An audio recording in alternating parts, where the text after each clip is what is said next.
I feel like Unity reverted like far, and that's fine. Like, okay, so what happened was I'm like trying to institute the fast loading on domain reloading, but that's irrelevant to this conversation of that UI guy. What we're doing right now is we're explaining some sort of thing that no software has right now. I'm gonna give you something no software has, but it's gonna rule. Okay, so you're a newbie, okay, and you set all your settings. You know, you spent like an hour setting all your settings. It's like, oh, this is awesome. Then you check this one setting, it's crap. It crashes your whole system. You're like, what did I do? I want to revert, but then you revert all your settings, so you lost your hour of work, right?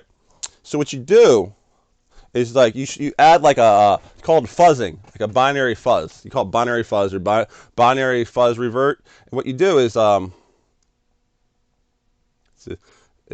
take an intellect to use this. So like it might not be great, but like as humanity moves forward, you have to understand it. But what happens is it reverts like half your settings randomly, and you say, "Whoa, is that good?" Right? And you're like, "Oh yeah, my settings that fixed the problem." You know, you hit revert until the problem pops back up. And you say, "Well, that's the problem." It's kind of like how like hexadecimal editors like will like set your coin, like look for something that's 99 when their coins are like 98. Look for your coins when you're 98, and then when you hit 99 coins, it'll like, oh, okay, change from 98 to 99 and isolates it. Okay, but this is for newbies, like I mean, that's not for, this is for intermediate or semi-advanced users. But everybody will learn it because it's so powerful. So if it becomes a standardized system? So when you revert your system, you can be like revert system fuzz. You click it and it says, has your issue been resolved? And you say, yes, no. And then you keep clicking it until like all your old settings are set and you found the one setting that caused the problem. Tell you, this is what caused your problem. Okay. It's it's like complicated and or like you might even know and understand what I'm saying because my communication is deliberately done for entertainment purposes in turn and it's well functional and well, let's just say I'm used to like streaming and trying to be entertaining. So I'm gonna write down notes. So call it like restore default fuzz mode. I call it fuzz bomb mode. Bombs a heated terminology now. Fuzz. Okay. So I have an Agent USA on my mind for lately. The old Commodore 64 game. So restore defaults. So everybody has to restore the defaults in every single set. So standard restore default. Just nukes nukes all your settings. They're talking about bombs and nukes. Oh, forget. Who cares? We're past the point of like caring, like triggering people with like words. I said trigger, man. Like, I mean, this guy's a weapon. Like right now, my account's getting flagged for terrorism. He said trigger nukes and bombs. Anyway, standard restore default. Nukes all your settings back to factory. Right? You know, that's what everybody has. This is what everybody has. But I'm trying to introduce like the idea of a fuzz restore default. And obviously, it would have to have a better name than like restore default fuzz. Maybe fuzz restore. You know, we have standard like we could have like a restore the factory. It could be a factory restore, right? Fuzz restore. So then you see you differentiate. You'd you'd have to have like text. Okay, so fuzz restore. Well, how it works? So like you like we'll just set this premise up. Spent 1 to X hours setting up how you like. I can't believe it works. Forgot what I did, but it works. You know. Then like then user. So first user sets up a system. Spends a lot of time setting up a system. A, and then B. Then user sets something that crashes the system, or has undone.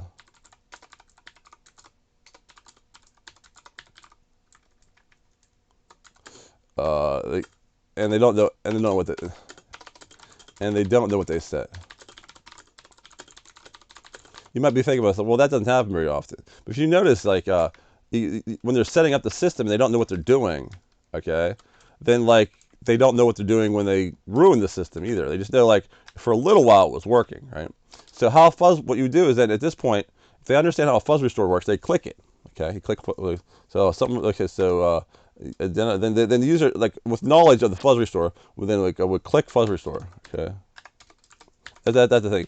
No one knows how to do fuzz restore because it's just a new premise I'm introducing to society basically. So they would click fuzz restore.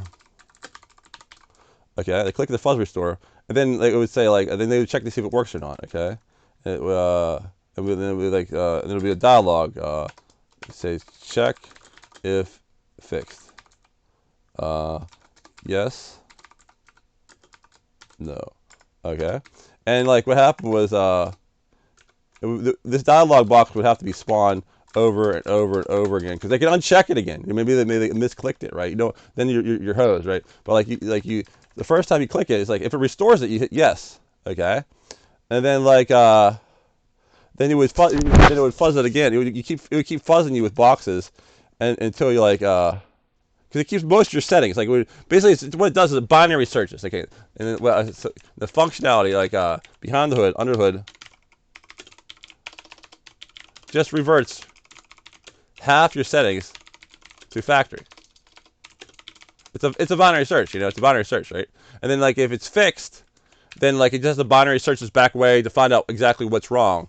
Okay, you know, like yes, no, yes, no. They say like pick a number between 1 and 100, and like, I'll say like 50, and they'll say like it's lower, and I'll be like 25, and it'll be like it's lower. I'll be like it's 12. It'll be like it's higher. I'll be like 17. It'll be like lower, and I'll be like 14. Like okay. You know, that's what my number was, right? Binary search. So what the fuzz restore would do is it would just say yes, no.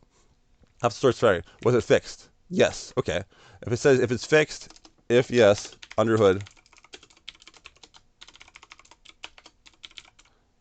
If yes, unrevert, quarter, half, like a half of the half settings reset to factory, back to user. Okay. So just give him back his user values. That's the whole point of this. You don't want to reset all those values you set and spend all the time on, and then we go to the next one. But if it, under hood says if no, revert half of the half settings.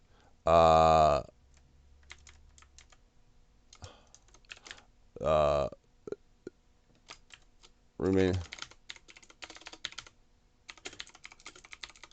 half of the remaining user settings to factory. Okay, and other half and save other half as likely not a problem. Okay, so result of this one. If yes, the result would be like user has 3/4 of his old settings.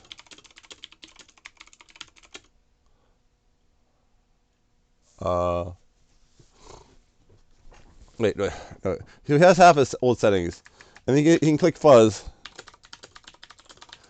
again. Well. And okay, so he has. We don't have to usually click a button. It'll automatically fuzz him again, but it won't apply it, right? So he has 1/4 of his old settings. Oh, wait, it has half his old settings, and fixed. Okay, this has a result. User forced to fuzz again,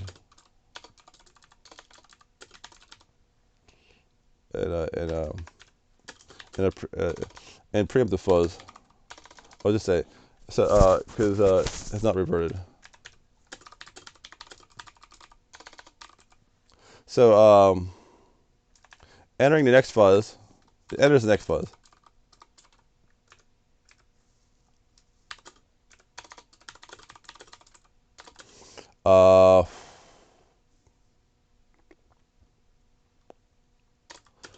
One quarter of settings. Possibly volatile. 1/2 known fixed. 1/4 unchecked. Okay, so enter next fuzz, and then the next fuzz will be yes, no.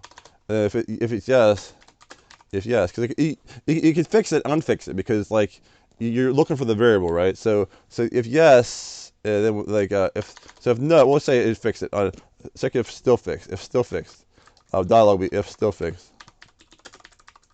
no, then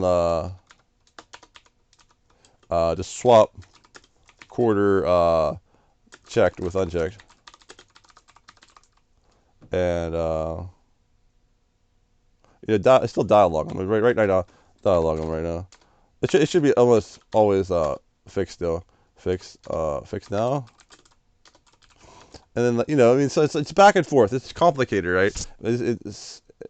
But like all you have to do is keep yes, no, yes, no, yes, no. Then boom, you got it. It's fuzzing, and you can see the other way. Uh, oh, let's just save it.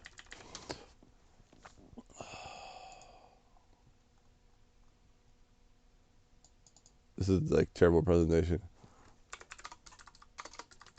And then like under hood, so if it says no, like obviously, so what we're doing is you're trying to find that setting. Every time they click yes or no, like the system in the back is just randomly throwing settings around.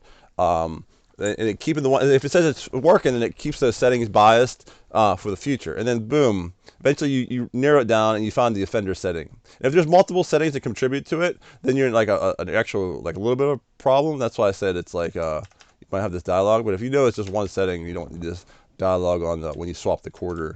And then you swap the quarter, the 8th, the 16th, and then you're down to it eventually. But you have to be patient. And a lot of people would like this dialogue, right? So since you spent 1 hour setting it up, clicking Fuzz Restore maybe like in like 2 minutes, 3 minutes, that's favorable to like going back through all those settings.